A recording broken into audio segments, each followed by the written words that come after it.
Good morning, everyone. Welcome back to a special edition to the Attack and Third. We want to tell people we're going to do a show right before the big Thanksgiving feast, and I am extremely excited to get back on track. We took a break a little bit last week, but we are back. We're excited. I'm alongside my right hand man, Steve Fuentes. Steve, what's going on? And What's of going on? course, our special guest, the man himself, the number one NYCFC beat reporter, our man Scott Churchson. Good morning, Scott. How are we doing, gentlemen? Thank you for letting me come back on. I appreciate it. Apparently, I haven't done that bad a job with you. So. No. You're not fired yet. No, I'm not fired yet. Listen, there's been so last night the Philadelphia. Let's get right into it. We just heard Ernest's the general manager. We just heard his great press conference, and it's pretty much stuff that we already know that's going on with this Philadelphia Union team about the moves that he made and going forward. And I know there's Union fans that are out there upset with moving on from Flock, Matt Riel. I mean, I get it, favorite guys, but really to me, he got rid of the dead weight on this team. Those guys really weren't doing anything. I mean, Matt Riel has been here, 6 years since 18. I mean, 2 years ago, he was probably 13 appearances, 5 starts. Really didn't produce a heck of a whole lot. They brought in Juan Torres, and he only had 1 goal in 14 matches 2 years ago. He didn't sniff the field last year. Yeah, Leon LaFleur. I mean, really, he only had three assists. He's got a bunch of yellow cards underneath his name. Then the only one that's really bothered me, and again, he's not on the score sheet anywhere, but Sam Adrian. To me, Sam Adrian can stretch the field for you. He was the perfect substitute for Quint Sullivan as he came off the bench because, again, you're bringing in a speedy guy who can open up and stretch up the field that gets scoring opportunities. So for me, I think this is where it's going to hurt the Union a little bit. But, that's my take on it. I mean, to me, like I just said, they got rid of the dead weight and they're going to move forward from here.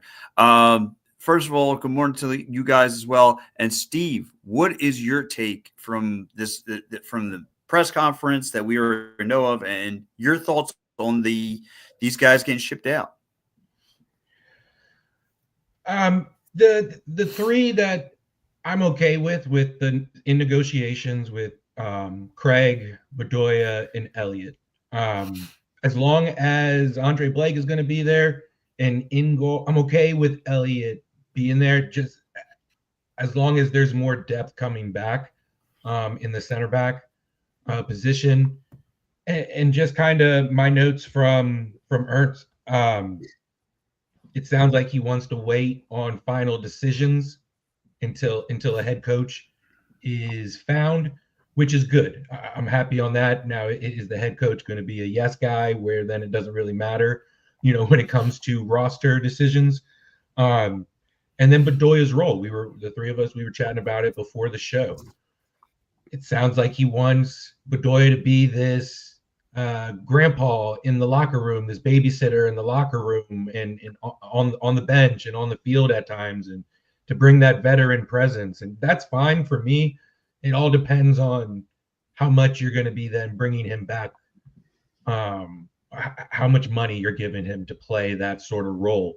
And if those minutes are going to be actually taken away from potentially bringing somebody in who is going to make an actual impact, not just, hey, guys, in these situations, this is how we do, development is what he kept saying. And it sounds like that's why Flock ended up being let go, just lack of proving he is developing in his process. And I feel bad for him because he had the injury that he was dealing with earlier in the season that he came back from. I feel like he had certain moments where he did show that grittiness that Tanner was talking about, that he was saying that he was hearing from across the league. It's easy to come to Subaru Park now. And that's what was aggravating him the most, was I'm seeing no one in the stands anymore. Less seats are being filled. the performance on the field is reflecting that, and now he's hearing, oh yeah, it's easy to go to Subaru Park. It used to be hard to go to Subaru Park. So he wants to get back to the grittiness, get back to their strengths, and get back to their style, which I guess that's good to hear. But now, what is the plan going forward? And it sounds like it's going to be a lot of the youth. Yeah, and same, question. I'll go to Scott. What was your take so far on, like I said, from an outsider's perspective? Look at the Union again. They move on from the coach, and we're going to touch on that later. But what's your perspective now on to this whole press conference and what the Union are trying to do here? Well, I mean, Tanner straight up came out and said we're looking to get younger.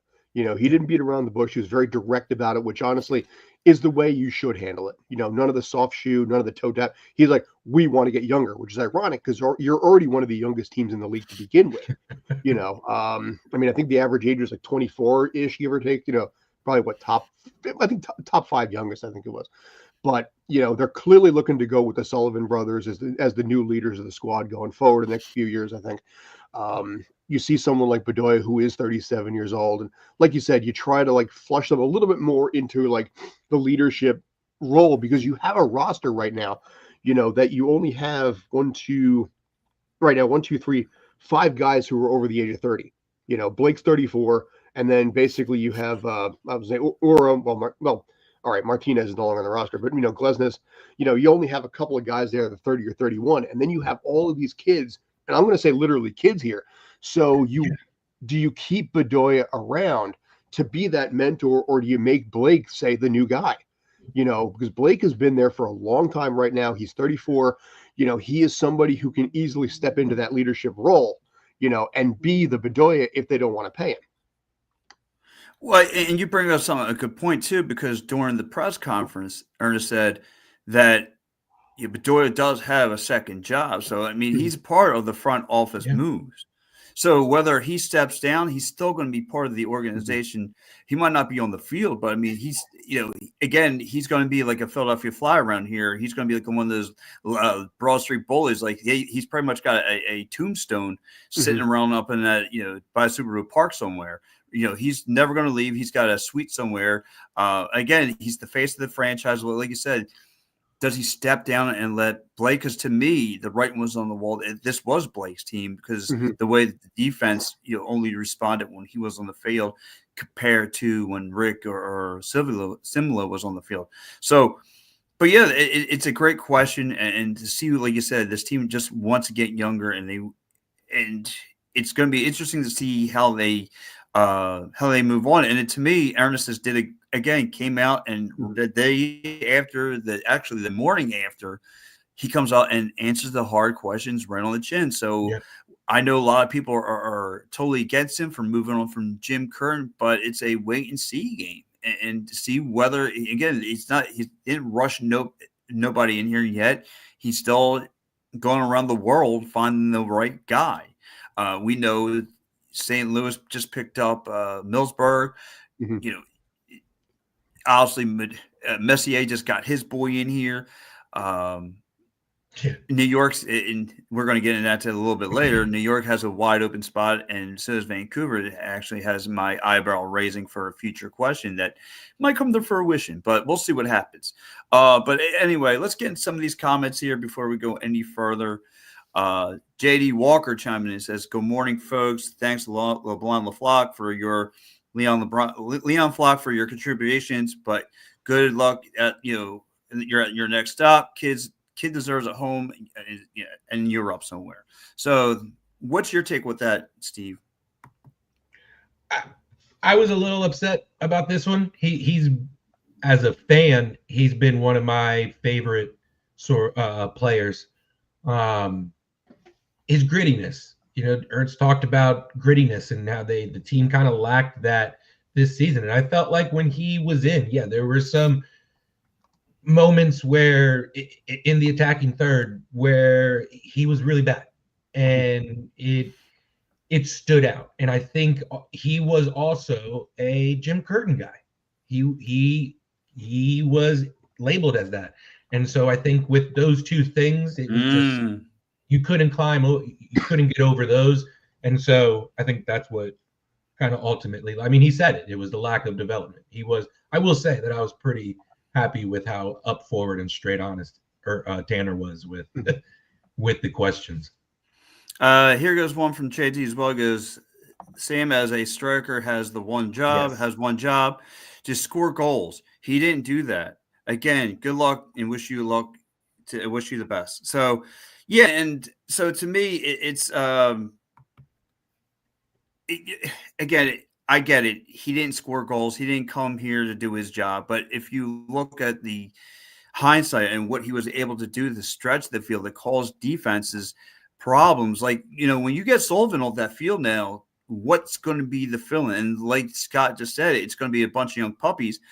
Great, but I know that Sam here is a proven commodity that he can stretch the field with his legs. He didn't, no goal, no assist. I get it, but for him to stretch out the field and cause problems with his speediness, you need that. You need to burn out your opposition on defense. You need to do that, and him and Sullivan were the 1-2 punch for that job, for that role. And then JD also asked, how was the presser this morning? Like I said, JD, it was your same old blah blah blah blah blah blah. It's the stuff that we already know. Tanner answered on his chin again, just by reading the Facebook feed. I was seeing a lot of upset, Union fans and stuff, still angry with this guy, and he's going to get that until they can do something huge, for the going down the stretch here. But all right, Scott. So again, I'm happy with the move. I think this was a great move by the Philadelphia Union to move on from, again, dead weight. These guys that he moved on from were not producing at all. And like Steve just said, you got rid of a guy who, listen, I'm going to get rid of Jim Curtin. I might as well get rid of his luggage as I can. So they told us not just him out there, but they threw his clothes. They threw out Jim Curtin, his clothes, his shoes, everything out the door. TV, everything. They threw they put everything on the lawn for Jim Curtin. They threw him out, the TV, his washer, his clothes. I mean, you name it, everything but the kitchen sink, literally, are out the door now. Hand sanitizer, take it off. Hand sanitizer, fair brand underwear. I mean, they're all gone. I mean, it's Jim is completely out. So, all right. Well, listen, there is something I want to get into too, because Scott, first of all, I got to ask you, being in that press room, what happened last week? I mean, hometown does not show up, get run out by the Red Bulls. What happened, and what was your thoughts on that? I mean, you pretty much went off. I mean, you made the high blood pressure line, mind you. It's funny because, and thank you for that one. I will say this right off the bat. The mix zone, which, that new system that they have, which is technically not really what the league's supposed to do, but they do anyway, had a very weird feel to it. So all the players, I think, knew this was going to happen before the rest of us did. Because I've been to end of season pressers before, and there's a degree of depression when your team's knocked out. But there was a brand new level. Me, Rich Mancuso, Ernesto, a lot of us were talking about the fact that it just felt off. And I think the players knew that Cushing was gone. Because it was an internal thing. There's been some talk about like Arsenal women and whatnot. But that game, to me, it was a successful season. I think they, from my mind, reaching the playoffs, sixth place, taking down FC Cincinnati, and then moving on to the next round was something to be excited about. But yeah, you got ousted on your home turf by your derby rivals, and it was a very boring game. Some of us, and I hate to say it, including myself, were starting to actually get a little drowsy. So I'm sitting there in the press box trying to stay awake. It was that dull. 2 goals in 24 minutes, and the rest of it was just like the equivalent of like neutral zone trap the entire time. And by the end, by like 7 o'clock or so, all of us were sitting there just getting bleary-eyed. But Cushing, it was funny because I had the first question leading off the press conference about how do you take this momentum into the next season? And he gave a very generic answer. And it was interesting because even then, I think he knew he was done. He's been denying the rumors for some time about Arsenal. The fans have never really embraced him because the predecessor, Ronnie Diallo, when they won the MLS Cup, stripped down to his underwear, was doing push-ups in rainy Portland. And he was just, it's one of the greatest videos of just any soccer, because he did it a bunch of years ago in Europe, and he promised if you ever won a cup, he'd do it again. So Cushing is not that personality, and in fiery places like New York City or Philadelphia, having a very quiet Zen guy can sometimes rub the fans the wrong way. Curtin, I think, worked, a little bit there because he had this certain suave, this certain, demeanor. Cushing never did, and as a result, the fans since day one were like, Cushing out, go. Reddit was all over them when people were sending me videos about he's gone. Oh my God, I'm so happy right now. Videos from their car and crap. I'm disappointed. I'm not surprised, but I'm disappointed. I think if he got another year, I think he would have had some success. He's a good guy. He's a good family guy, and I think it's probably the best move in general. If the people don't want you, don't be there. Yeah. Which, well, this kind of leads me into my next question. And look, so you're pretty much telling me that because they already knew this move was probably going to happen, that the team was just not there physically on the field and mentally not just on vacation as it is. They're ready to go golfing and think about next year. So I got to ask the next question. I'm going to go to Steve on this. So I really ponder my mind, and I talked to you prior to the show, and I want to just play devil's advocate with you. If you are Jim Curtin, and you get two contract offers, you tell the franchise what kind of zeros you want to add it to it.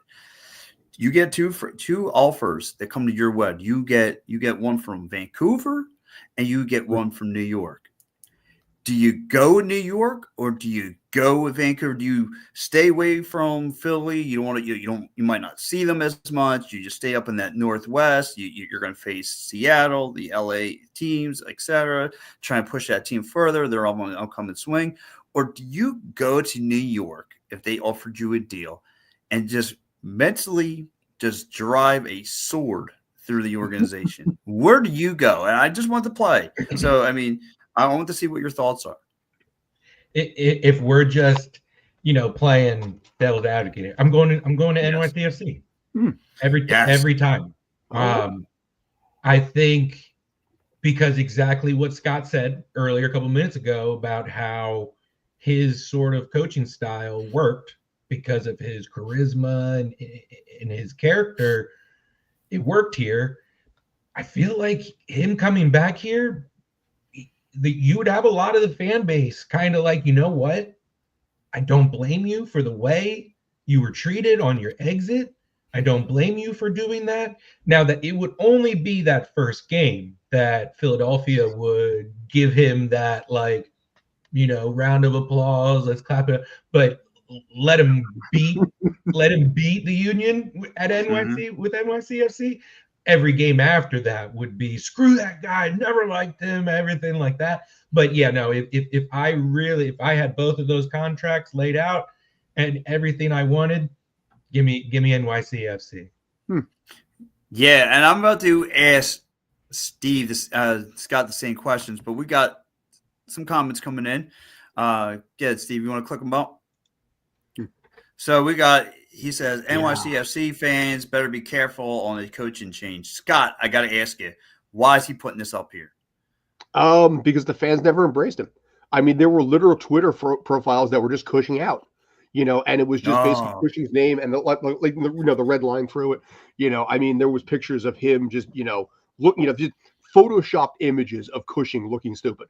Again, he never had that personality that vibes with New York. And as a result, like I said, it just never gelled.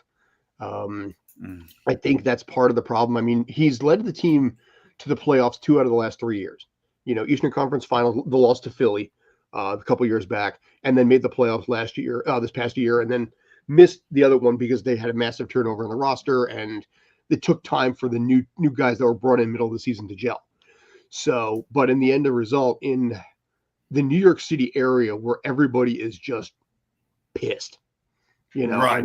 Listen, Philly, I'll be honest with you, Philly is like Queens, where it has its mellow aspect. It has, New York City with all of the teams and the legacy involved, the Yankees, the Giants, the Knicks, the Rangers, all these teams that perennially fail year after year after year. There is just this increased anger and hostility here, where it's like, if basically after one game, if Pep Guardiola came over and didn't win game one, they'd be like, Pep out. Yeah, right. They would be literally that fast. They don't care. And that's where that impatient, very, very TikTok mentality is, where it's like success or the door. And I think even with Jim Curtin, I think it's a little bit of a TikTok mentality.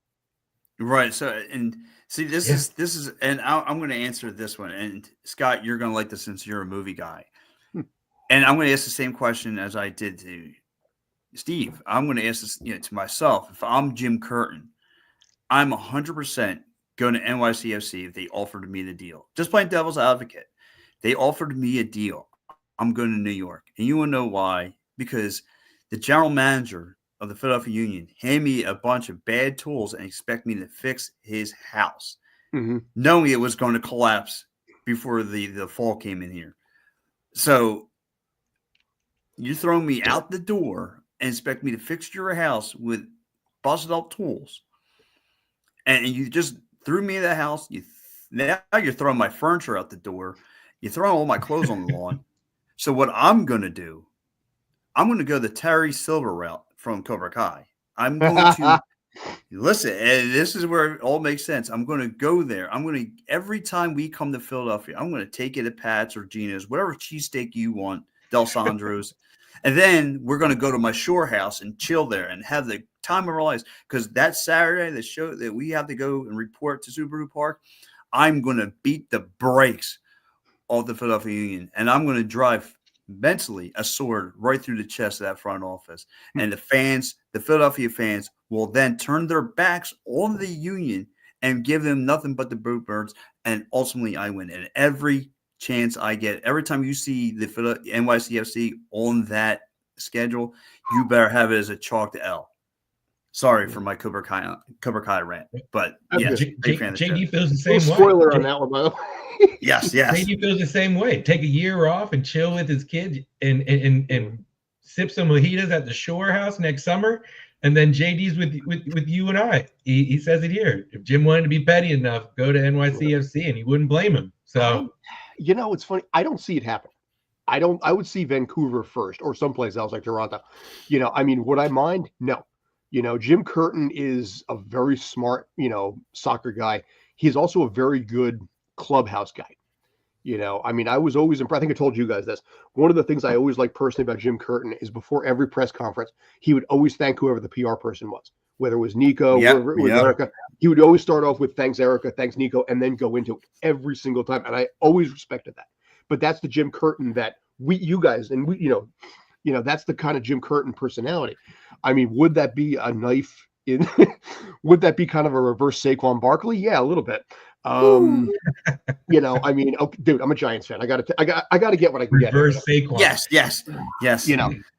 We can go into a whole litany on that, but we're not gonna. Yes. But we got a good question coming in here about a different team who we haven't mentioned yet. Chris C., what about Atlanta United? Didn't Jim have offers from there? What do you guys think about how they performed in the playoffs and Jim fitting there?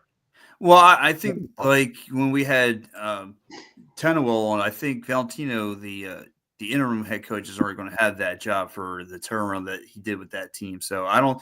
But and listen, it's not out of the realm of possibilities. I thought they're looking outside. What's that? I thought they are. No, I think they're moving on from him. Okay, so listen, if that team is defense heavy. So again, that is a great landing spot. Like all these other teams other than the Union are on the upswing. So you can make some moves. He could really, to me, turn around an NYCFC, Atlanta, a Vancouver. I think he can be that guy that gets them over the hump. They are on an upswing. Yes. It'd be horrible.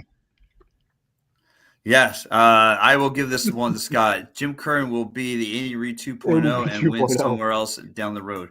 But the problem is, are we all going to hate him then? Because everyone hates the Chiefs now. Depends on how many he goes and wins. Hey, listen, he's got a dynasty quarterback. It all makes sense for him. But and listen, maybe Jim Curtin needs, or someone from NYCFC or somebody around the league needs Jim Curtin in their life, to get him over the hump and make him to a dynasty player. So Chris, Higo, what's the thoughts too? What about Jim? Okay, about Atlanta, yeah. So I mean, listen, if Curtin went down there, I think he would be inheriting a good squad. Guzan's already coming back at 40 years old, by the way. But he's 40 is a little different when you're a goalkeeper versus, like, say, a defender or midfielder. So yeah, I think they've got a good roster there. They had a good run, and there's a lot of enthusiasm for next season, considering basically how they barely made the playoffs in the first place. Yeah. I agree. They barely made the playoffs. So let me ask you, and by the way, like, first, before I go any further, I want to say, Scott, you're absolutely right, though. Again, I cannot nod Jim Curtin enough. I mean, he was before every presser, he shake everyone's hand, say hi, hello. He was definitely a human being, not someone who's got this ego problem, whatever. And I also got personally thanks Jim Curtin for listening to me at anyone at that press conference. Again, the ongoing joke was, I remember Todd Lewis actually came up to me and told me, he's like, dude, you got to be in Jim Curtin's ear after every interview. And I'm pretty sure you guys don't know where I'm going with this. The whole Andrew Rick suggestion. And when he told me that's a bold move, but like 2 days later, my man's up in a lineup, and I'm like, so like, it's funny because Todd Lewis are all looking at me like, where's your crystal ball at, my friend? I was like, dude, I had no idea it was going to roll that. I'm just here. That's the beautiful part about covering U2 games. You get to see these young kids play, and you get to see what they can bring to the table. And that was kind of my thing. So yeah. But anyway, I before we get on to our last segment, though, we have the Final Four to the MLS Cup. Who is going to take this thing? I'm sorry. Well, let's get this last question from JD, or last comment in there. That big Atlanta did ask for permission to interview Jim early this year, but I believe so. Oh, I believe so. If they want to come back around and give an extension, will he get it? So. Oh, he's talking about the internal coach. I'm sorry, I read that wrong. Come back around to extend the internal head coach. Would he get it? I think he'll get it. So yeah, it's going to be the internal, the interim head coach or Jimmy. But if they go outside around and go Jimmy, either way, Atlanta's they really don't have a wrong answer. You have a guy who pretty much turn around your franchise in the midseason, or you can go outside and think you can get this guy who can carry him out over the hump. Yeah, PT told us with Jim's young kids, he probably wouldn't want to go out West Coast or Europe until they're older. So there's all those things you don't really think about until you're in the situation. Yeah. So again, I want to ask you, there are 4 teams left for the MLS Cup. 4 teams. I don't think anybody had, maybe LA Galaxy, written that we're going to make it this far. So here we are.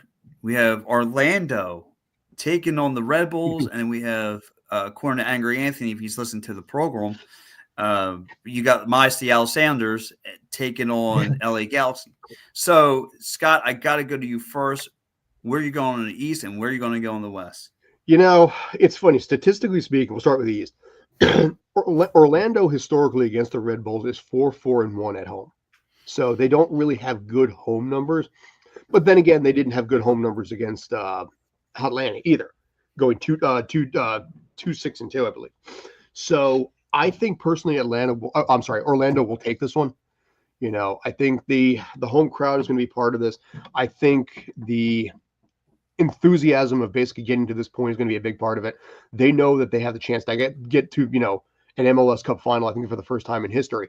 So there's a lot riding on this right now, and the home field advantage hasn't really favored anybody so far except Orlando. Every single team, it's been, Orlando's the 4th seed, and then you had everybody beyond that. So in this case here, I think they're the only team in the East that's actually had home field success this time. And I think that's going to carry for one more game. Now, my question in this case here is, how will Emil Forsberg, how is his performance going to be? Lewis Morgan, the guys on the Red Bull team, because if I remember correctly off the top of my head, I think 10 of the teams, the Red Bull's 13 wins, if we did the math right, have come with Forsberg being on the pitch. Whether he made an assist, whether he made a goal, didn't matter. His very presence was a big factor in their wins. So, assuming that he's going to be on the pitch here, you have to keep an eye out for someone like him in this case. But Torres for Orlando, I think this is going to be like a 2-1 final. I feel like Orlando will be moving on. I think it's going to be a good one. I personally, I think since you wanted my response on both of them, I think the Galaxy take it out west. My heart is with Seattle. It really is. I'm sorry. There's just something special about Seattle sports. I've got a good passion, heart. Yeah. Him too. That is a fantastic, fantastic sports town. It's just criminal that they don't have an NBA team yet still after almost 20 years. All right. That color green they got. It's all those teams in that green. I love the green there. I love the green of the Kraken. That whole, that neon sort of like aqua thing we got going on. My heart is with Seattle, but I think out west, I think it's going to end up being the Galaxy, especially being at home. Yeah, because LA is it's LA. Ooh. All right. I like it. Steve, where are you going? First off, this is what makes me so mad about the Union not making the playoffs, because look at how they played out. And what Scott said, the Union were great on the road all season, and they would have had to go and play on the road. And look at the teams that were remaining. And it's like, are you kidding me? They could have been that team that just had a watch party in Subaru Park, all playoffs, and just felt it from there. So frustrating. I think I'm with Scott with Orlando. I think what they got going on there is special. And the Orlando Pride just won their first NWSL title. True. So who knows? Maybe you could see it in both leagues. So that's what I'm going for. I'm going with the feel-good story. So I think Orlando wins 2-1. And then in the West, I think I'm sorry, Pat, but I think the Galaxy is just too much. 6-2 they won against Vancouver. It's just offensively they're too much. So I'm gonna say they win like 3-1 against Seattle. Yeah, and for me, I'll start west. It's been a cool story, bruh, for the Seattle Sanders, but to me, LA Galaxy, that kid Puig is just playing out of his mind. I think it's going to be a World Series rematch, to be honest with you. I think it's going to be New York and LA. I think New York has nothing. There's no pressure. They're the most dangerous animal because they have nothing to lose, right? Mm-hmm. Who thought Orlando has a little bit more of a pressure. And believe it or not, to go a little further on the Orlando, I don't know if you guys have been to the Orlando airport recently. I was down there 2 years ago. They have their own sports bar. The Orlando SC team has their own little sports bar in the airport. So nice. they take their pride down there really hard. But anyway, to answer my own question, yes, to me, the Red Bulls have nothing to lose, which makes them the most dangerous animal. They have nothing to lose. They are riding high right now. Emily Forsberg is making a huge, huge difference for that team because now that team is healthy, and Orlando better look out. Listen, Orlando's been an up and down team. I hope they don't get cold because the worst thing for Orlando, right? You're going to be at home, which even makes it that much harder for you to defend because you're bringing a warm climate sport. And these guys from New York, I think, are going to come down there, and I think they're going to give this Orlando team some problems. So, yes, that's going to be my take. LA, New York, we got from everyone else. You guys said Orlando and LA, and that's where we're going to go. JD says LA and Orlando. So that's pretty much what you guys are saying, LA and Orlando. I got the LA and New York. So, all right, well, listen, before we get out of here, I want to say, guys, happy Thanksgiving. Thank you to everyone who's chimed in and checked into this show. It's been fun. Like I said, we hope that everyone out there enjoys a great Thanksgiving. Stay tuned tonight. We got a Sixers post-game show and a Flyers early post-game show with myself. I believe that's what's on the schedule. We have, like I did the other day, I'll take it on Thanksgiving. But, yeah, we have definitely tonight we have the Sixers post-game show, Sixers, Houston Rockets going down right here on StreamPunk Entertainment. Guys, if you're out there and you haven't done it yet, please subscribe to StreamPunk Entertainment Sports, StreamPunk Entertainment Soccer, StreamPunk Entertainment Lacrosse. We are everywhere, YouTube. And guys, if you haven't yet, if you are a Facebooker checking into the show or from Twitter, wherever you're checking from on social media, please hit that subscription button. Give us a follow. Get dinged every time we go live, and you'll watch us all the time. I mean, listen, sometimes watch us is better than watching porn. So I don't know if I'll go that route, but yeah, it's pretty close. No, I'm kidding. Anyway, Good night, guys, everybody. good night, everyone. Have a great one. See you later. I didn't mean that.